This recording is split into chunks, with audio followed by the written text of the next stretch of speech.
കുറച്ചു മുമ്പ് സോഷ്യൽ മീഡിയയിൽ വൻ പ്രചാരം നേടിയ ഒരു വാർത്തയുണ്ടായിരുന്നു.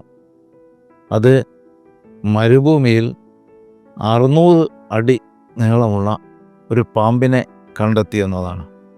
ആ പാമ്പ് ലോകത്തിലെ ഏറ്റവും വലിയ പാമ്പിനെ കണ്ടെത്തി, ലോകത്തിലെ ഏറ്റവും വലിയ വിഷസർപ്പത്തെ കണ്ടെത്തി എന്ന മട്ടിലായിരുന്നു വാർത്ത.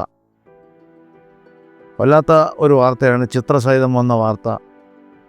അങ്ങനെയാകുമ്പോൾ ആളുകൾ അത് എളുപ്പത്തിൽ വിശ്വസിക്കും. ഇവിടെയും അങ്ങനെ തന്നെ സംഭവിച്ചു. പിന്നീടാണ് യാഥാർത്ഥ്യം വെളിപ്പെടുന്നത്. മരുഭൂമിയിലൂടെ ഗവൺമെൻറ് ഇട്ട ഒരു പൈപ്പ് ലൈനാണ് 600 അടി നീളമുള്ള പാമ്പ് എന്ന മട്ടിൽ നമ്മുടെ മഹാന്മാരായ അവതാരകർ സോഷ്യൽ മീഡിയയിലൂടെ പ്രചരിപ്പിച്ചത്. അല്ലാത്ത ഒരു അക്കടിയായിപ്പോയി.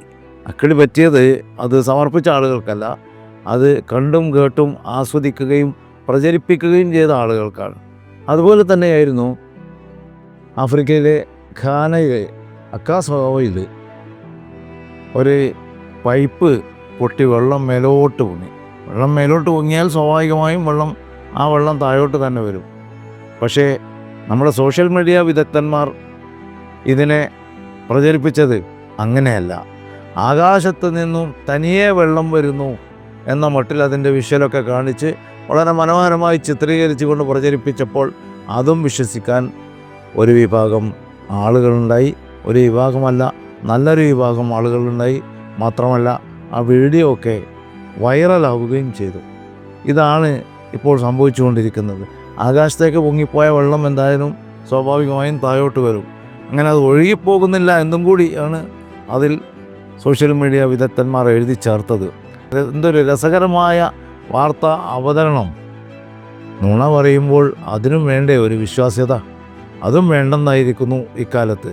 പണ്ടൊക്കെ നുണ പറയുമ്പോൾ ആളുകൾ ചോദിക്കും, ഒരു നുണ പറഞ്ഞ് നീ കണ്ടോ, നീ കേട്ടോ, എവിടെയാണ് സംഭവം എന്ന് ചോദിക്കും. നീ കണ്ടോ എന്ന് ചോദിക്കും. ഇപ്പോൾ നീ കണ്ടോ എന്നൊരു ചോദ്യമില്ല. അതങ്ങ് വാട്സപ്പിലോ അല്ലെങ്കിൽ സോഷ്യൽ മീഡിയയിലെ മറ്റേതെങ്കിലും പ്ലാറ്റ്ഫോമിലോ വന്നാൽ മതി, നമ്മളങ്ങ് വിശ്വസിച്ചു കൊള്ളും. അതായിരിക്കുന്നു സ്ഥിതി. ഇതേപോലെയാണ് ഈയിടെ വന്ന മറ്റൊരു സംഭവം. ഒരു യുവതിയുടെ ചെവിയിൽ, അത് നമ്മുടെ നാട്ടിൽ തന്നെ തലശ്ശേരിയിലാണ് കേട്ടോ, ഒരു യുവതിയുടെ ചെവിയിൽ പാമ്പ് കയറിയിരിക്കുന്നു. പാമ്പ് ഇടയ്ക്കിടയ്ക്ക് ഇങ്ങനെ പുറത്തേക്ക് ഒളിഞ്ഞു നോക്കുന്ന ഒരു ചിത്രവുമുണ്ട് കൂട്ടത്തിൽ. പിന്നെ വിശ്വസിക്കാൻ എന്ത് വേണം? അങ്ങനെ തന്നെ ഒടുവിൽ അന്വേഷിച്ചൊക്കെ ആളുകൾ എത്തി നോക്കുമ്പോൾ എവിടെ പാമ്പ്, എവിടെ സ്ത്രീ? അങ്ങനെയൊന്നുമില്ല. ഇതാണ് നമ്മുടെ പുതിയ കാലഘട്ടത്തിൻ്റെ പ്രത്യേകത.